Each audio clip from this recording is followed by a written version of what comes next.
The name of the story is right here. No Dragons forTea. Fire Safety for Kids. Oh, I guess we're going to learn about fire safety. The author is Jane E. Penswell and Martin Gabot are the authors. They wrote the words to the story, and probably they both are the illustrators too. Look at the cover.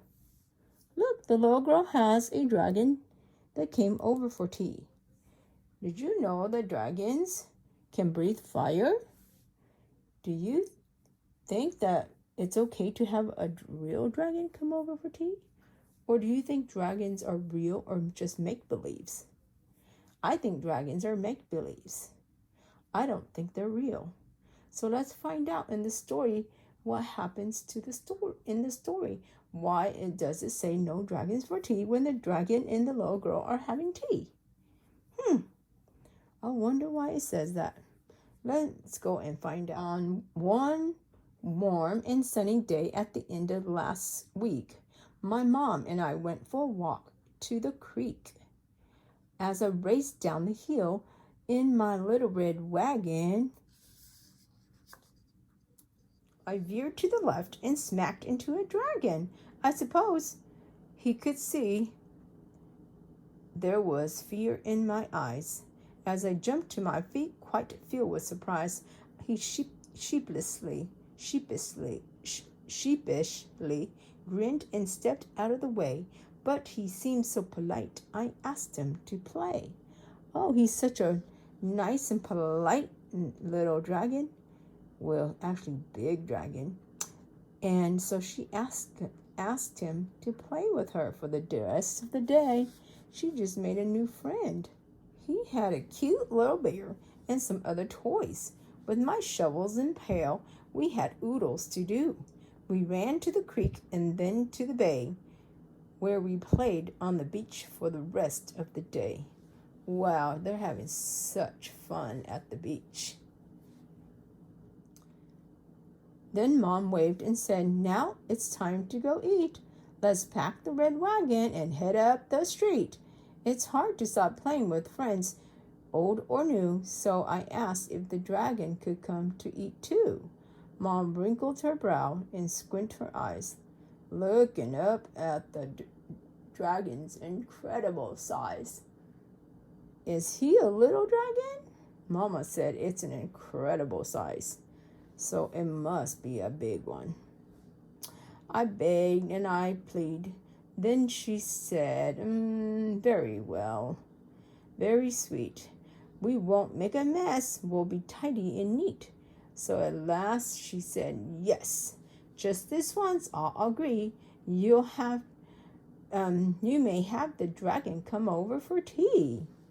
We had carrots and apples, thick slices of ham with fresh homemade biscuits and strawberry jams, cold glasses of milk, and a great big dill pickle.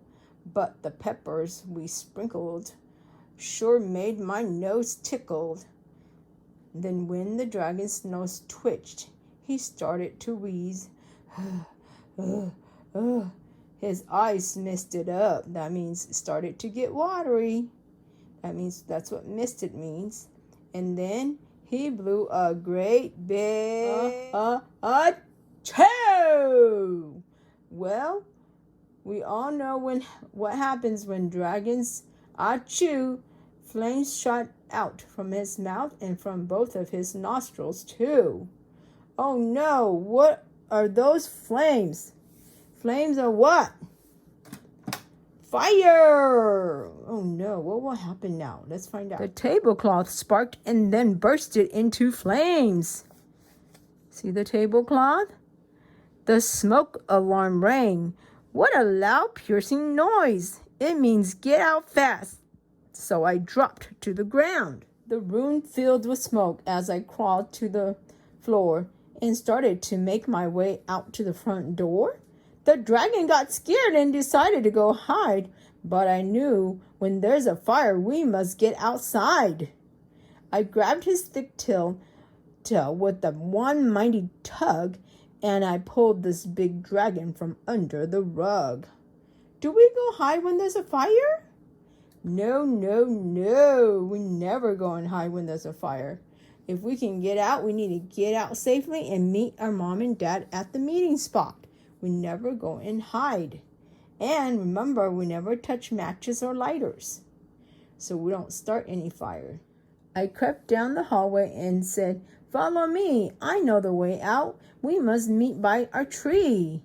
So Mom and Dragon and I almost got there. Then that silly dragon went back for his bear. Oh no! He forgot his bear in the house. Should he go back?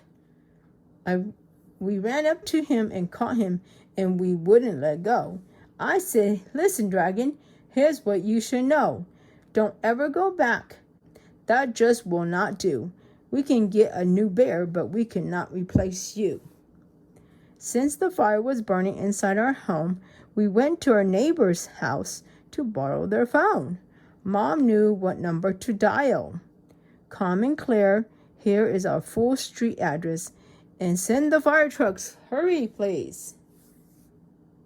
So what number is it that we dial to get to the fire truck to come if our house is on fire, like the little girls here? 911, right? You remember those three numbers?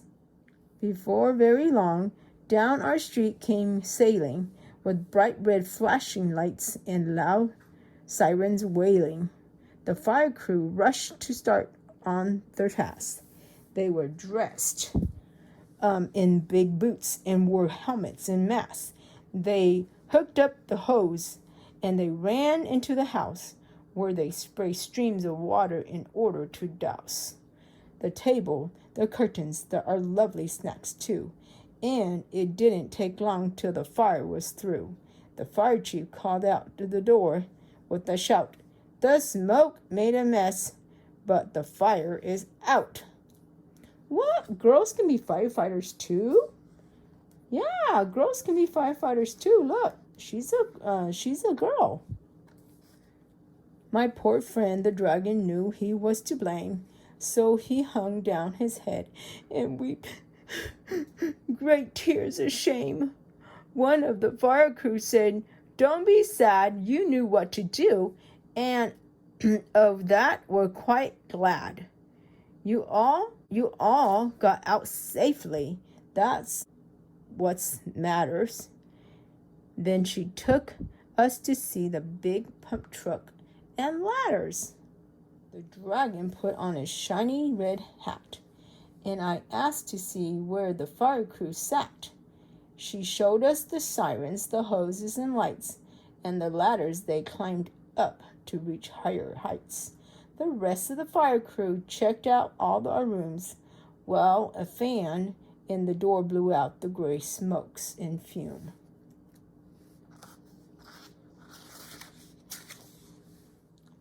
Then the dragon and we sat down for a while. I reached up and hugged him. He gave me a smile. The next time the dragon and I want to play, we'll pack up a picnic and go out to the bay. We are friends, tried and true, the best we can be, but I'll never again invite a dragon for tea. Why won't she invite the big dragon for tea anymore? Why? Who started the fire? It was the dragon, because he had a terrible sneeze due to the black pepper that they put on the dill pickle for tea. And look, what did Mama find in the fire that didn't get on fire?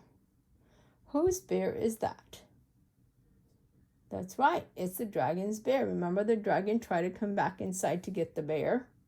When your house is on fire, don't worry about bears or your toys or anything.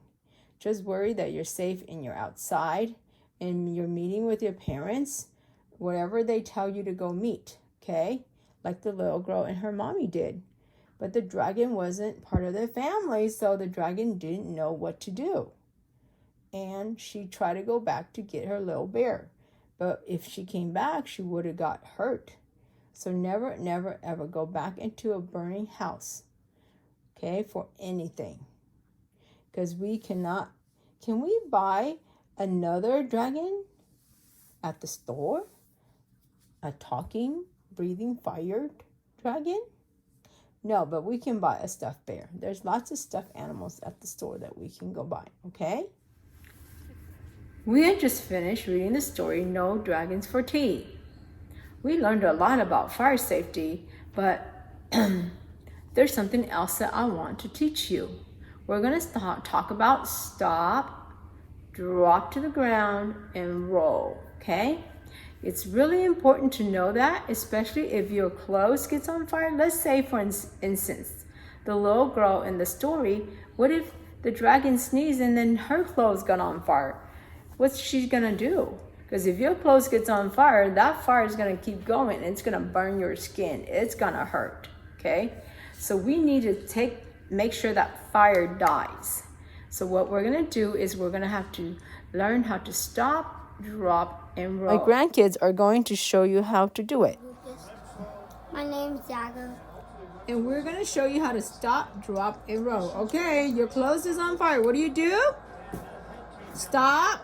You drop to the ground, cover your eyes, and you roll. Roll, roll. Come back this way. Come back this way. Roll, roll, roll, roll, roll, roll, roll, roll, roll, roll, roll. Okay, roll back, roll back. Smother that fire out. Good job, Thiago. Go back, go back, go back. Go back, go back. Oh, good job. And they smother the fire out. They're safe now. The fire has stopped growing on them and they smothered it out. Good job, Lucas and Thiago. Good job. We learned so much things from this story. We learned that we need to get out of a house if it's burning. We need to meet at the spot where we talked about. And we also learned that when there's a fire, we never ever go back and get anything.